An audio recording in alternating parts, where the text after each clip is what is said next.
Lucas. Salut! Ravie de te retrouver aujourd'hui. Et moi aussi. Est-ce que tu peux te présenter en quelques mots auprès de notre communauté Hello Body? C'est parti. Alors moi c'est Lucas. Donc les gens me connaissent plus peut-être sous le pseudo de Lucas Adorable. Avec le petit jeu de mots adorable. J'espère que tu avais compris. Oui.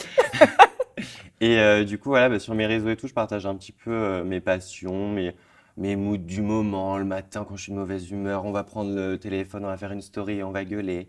Mais je suis aussi passionné par le maquillage et les vidéos. Ouais. Et du coup avec tout mon petit univers, j'essaye de proposer un contenu qui plaît aux gens qui me suivent. Et Super. aussi de faire passer des messages. Super, comme d'où le fait qu'on se rencontre aujourd'hui. Voilà. Donc on se Justement. retrouve pour discuter un peu d'une valeur commune qu'on partage tous les deux et surtout aussi avec Hello Body, qui est l'acceptation de soi. Une valeur très chère pour notre marque.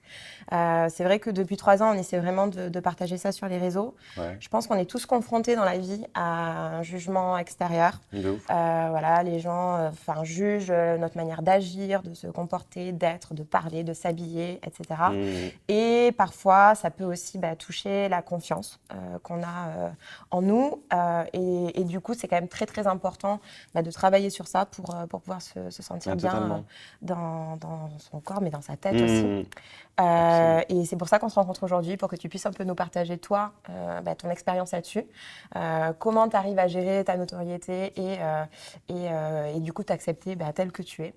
Et que tu nous partages un peu tout un tas de conseils. Je ne sais pas qui je suis pour te donner des conseils, mais je vais te donner un petit peu mes petits tips. Ouais, mais ça va être super intéressant. Il n'y a pas de souci. Donc, juste pour démarrer, tu disais, tu es connu et tu es un expert aussi en make-up. Expert, je ne sais pas, honnêtement, mais j'essaye de me débrouiller que ça soit joli en photo. En tout cas, plus que moi, Bon. donc tu vas pouvoir m'apprendre des choses. Mais du coup, qu'est-ce qui t'a poussé, au départ à commencer à te maquiller? Alors moi, j'ai toujours été passionné par les cosmétiques et le maquillage. Ouais. C'est-à-dire qu'à 8 ans, tu pouvais retrouver Lucas dans la salle de bain de sa mère, à lui voler son blush et tout, et à me faire des looks. J'ai toujours trop kiffé en fait mélanger plein de pigments, faire plein. Parce que en fait, pour moi, le maquillage, ça a toujours été un art. Ok. Et ça peut aussi servir par exemple pour la confiance en soi et tout. Ouais. En fait, pour moi, c'est vraiment un monde le maquillage. Tu vois, j'ai l'impression que tu peux tout faire avec du maquillage. Tu peux avoir confiance en toi, tu peux attirer l'attention ou justement dissimuler ce que tu veux dissimuler. Donc jouer avec en fonction Ouais, de de ce ouf, que c'est tu un veux jeu pour moi en t'attirer. fait, le Ouais. maquillage. Et c'est vrai que j'ai toujours été attirée par ça, je te jure.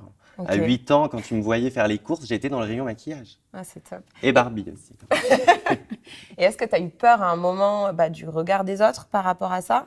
Alors, le regard des autres, en fait, il m'a un peu été imposé. Ouais. Parce que c'est vrai que, comme je te disais, j'ai commencé déjà les vidéos assez tôt. Ouais. Les réseaux, j'ai commencé quand j'avais entre 14 et 15 ans. Et le maquillage, du coup, j'ai vraiment commencé à me maquiller vraiment tous les jours au lycée. Du coup, je devais avoir, je sais pas, 15-16 ans au lycée. Et en fait, j'y réfléchissais pas parce qu'en fait, dans ma tête, je me disais, mais les gens, qu'est-ce qu'ils vont me dire là? À part me demander quelle est la teinte de mon fond de teint, je ne voyais pas ce qu'ils pouvaient Oui, me dire. pour toi, c'était naturel, c'était normal. Ouais, quoi. voilà, Ouais. genre, il y a des gens, il y a des hommes qui veulent se maquiller, ils se maquillent, il y a des femmes qui veulent pas se maquiller, elles se maquillent pas, chacun fait ce qu'il veut avec son corps. Et c'est vrai qu'en fait, quand j'ai vu un peu les premiers commentaires que je recevais par rapport à mon maquillage, les insultes que je pouvais recevoir, mais c'était pas en fait, j'avais de la peine en fait de pas pouvoir faire comprendre ce que je pensais en fait. Parce que je me disais, mais pourquoi ils pensent pas comme moi? Pourquoi ils voient les choses négatives? Pourquoi... Du coup, c'est vrai que pendant un moment, j'en ai un peu souffert et j'essayais vraiment de discuter avec les gens qui ne m'aimaient pas. Ouais. Pour te dire, genre, des fois, il y avait des jours où j'avais des discussions de 2 heures avec quelqu'un qui ne m'aimait pas pour essayer de comprendre ce qu'il me reprochait. Est-ce que mon physique, qu'est-ce que ça pouvait lui déranger? Je veux dire, t'aimes pas le fond de teint, t'en portes pas, genre. Et encore une fois, si t'aimes pas voir un mec qui se maquille, pourquoi tu me regardes? Oui, mais il n'y a pas besoin de critiquer la personne. Ouais, voilà, tu n'aimes pas, tu as le droit. Ok. Chacun est libre d'aimer et de ne pas aimer, que ce soit des produits, des personnes et tout. Ouais. Mais on n'est pas obligé de déverser de la haine gratuitement. Ouais. Ok. Et du coup, c'est du coup des messages que tu portes aussi maintenant sur tes réseaux pour aider, je pense, les gens en général à s'accepter, à avoir confiance en eux. Est-ce que tu en as là à partager aussi auprès de notre communauté des petits conseils, pour s'accepter et tout? Honnêtement, je leur dirais de se concentrer sur leur bonheur personnel avant de penser à la vie des autres. Parce que moi aussi, pendant un moment, je me disais, il y a des jours où je me privais un peu de me maquiller pour me dire, bon, j'ai la flemme de me faire embrouiller à Ikea, j'ai envie de manger mes boulettes et de rentrer chez moi, tu vois. C'est hyper important, les boulettes. De ouf, elles sont trop bonnes.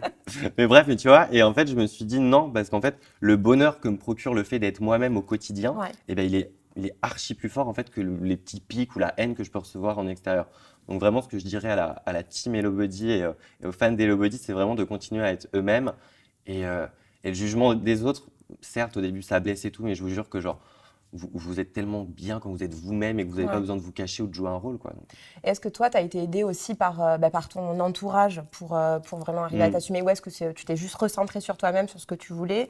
Et est-ce qu'il y a eu des impacts? Moi, j'ai toujours eu la chance, et c'est vraiment maintenant que je m'en rends compte, d'avoir toujours été vraiment soutenu par mon entourage, de jamais avoir été jugé, jamais avoir été critiqué. Mes parents, ils ont toujours été derrière moi et tout. Et en fait, les seules fois où ils m'ont mis des petites barrières dans mon excentricité, entre guillemets, ou dans ma volonté d'être moi-même, c'était plus en fait par rapport au regard des autres. En fait, mes parents n'ont toujours eu rien à faire que je me maquille ou que mes cheveux, tout, n'importe. C'était plus en fait, ça les blessait en fait que les autres m'envoient des choses dans le visage. C'était plus ça. Mais bon, maintenant, c'est bon, j'ai tellement de fond de teint sur le visage que j'encaisse tout. Tu arrives à prendre aussi beaucoup de recul, je pense. C'est tant ça. que tu arrives à te retrouver toi-même, c'est ça en fait.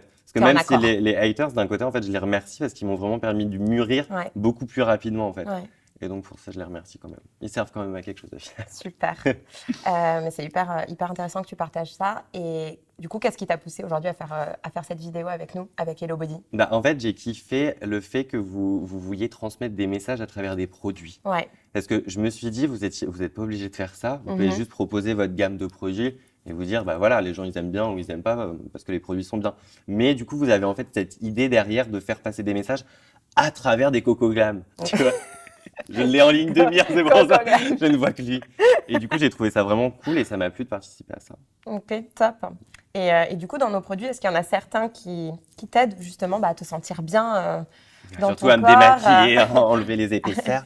à faire du bien à ta peau, exactement. Non, j'ai toujours des petits chouchous? J'ai des petits chouchous et j'ai toujours kiffé en vrai Hello Body parce que ça fait plusieurs années en vrai maintenant que j'ai pu tester les produits. Après moi j'ai des périodes Hello Body, tu vois. Genre j'ai des périodes où je suis à fond Hello Body, genre que Hello Body.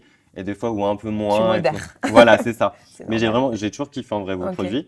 Et les produits en ce moment vraiment que je kiffe, c'est vraiment la gamme là, Aloe Sleep. La nouvelle ligne de début d'année. Ouais, alors l'Aloe Sleep, ma vie. Parce que comme je me maquille beaucoup, je mets beaucoup de produits sur mon visage, c'est vrai qu'elle a tendance à pas trop kiffer, à me le faire ressentir, tu vois. Genre, oh, je pèle, oh mince, tu vois, on dirait de la pâte à crêpes quand je me lève. Et donc justement, ça, je sais que je le mets justement quand j'ai des zones de sécheresse et tout, je le fous la nuit et je me réveille et hop, 4 couches de fond de teint. Et là, l'éclat au naturel. Non, vraiment, ça fait vraiment du bien à ma peau. Ouais, mais du coup, la ligne Aloe, effectivement, qui est très recommandée pour les peaux à tendance déshydratée. L'Aloe Sleep, du coup, qui est notre masque de nuit hydratant. Et la crème de nuit Aloe Night. En plus, ça sent trop bon, elles sont la nature et tout. Ah ouais, c'est frais, c'est top. J'avoue, je recommande aussi, forcément. Et des petits coups de cœur dans la gamme Coco, peut-être? Alors, attends, les coups de cœur, là, j'ai toujours aussi les sticks à lèvres dans la ligne de mire. Mais vos sticks à lèvres, je vis pour ces sticks à lèvres, honnêtement. Non, en vrai, je les kiffe vraiment, ces sticks à lèvres, parce qu'en fait, pas pour leur côté hydratant, mais pour leur côté shiny, en fait. Je te jure, tu vois, je le mets tout le temps dans mon sac, comme ça, si j'ai pas de gloss et tout, laisse tomber. Ça t'habille. Non, vraiment, il est vraiment cool. Et puis, je trouve je sais pas s'il y a un truc un peu pour repulper là-dedans. Oui, un petit peu. Ouais, moi je trouve que j'aime bien, genre ça fait. Non, oui, ça vient un peu booster. C'est vraiment ma passion, ces deux trucs-là. Oh, bah, top, super.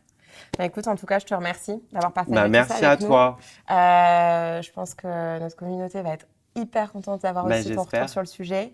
Et puis je te dis à bientôt. Bah ouais, de ouf. Plein de nouveautés. Yes. Merci Lucas. Salut.